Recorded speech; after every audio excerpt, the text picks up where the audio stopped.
Hello നമസ്കാരം, ധനകാര്യത്തിലേക്ക് സ്വാഗതം. ഇന്ന് ശ്രദ്ധിക്കേണ്ട ചില ഓഹരികളെക്കുറിച്ചാണ് പറയുന്നത്. അതിൽ ഫസ്റ്റ് തിലക് നഗർ ഇൻഡസ്ട്രീസ് ആണ്. ബാങ്ക് ഓഫ് അമേരിക്ക 18 ലക്ഷം ഷെയറുകൾ വിറ്റു. അതിൻ്റെ വാല്യൂ 62 കോടിയാണ്.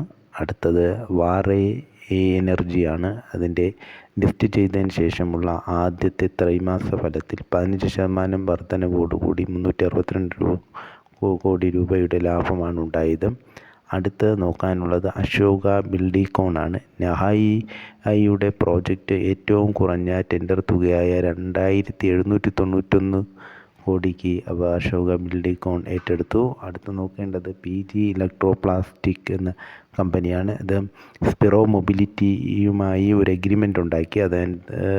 അത് ഈ സ്പിറോ മൊബിലിറ്റി എന്ന് പറയുന്നത് ഇന്ത്യയിലെ ഇലക്ട്രോണിക് വെഹിക്കിൾ നിർമ്മിക്കുന്ന കമ്പനികളിൽ പ്രമുഖ കമ്പനിയാണ്.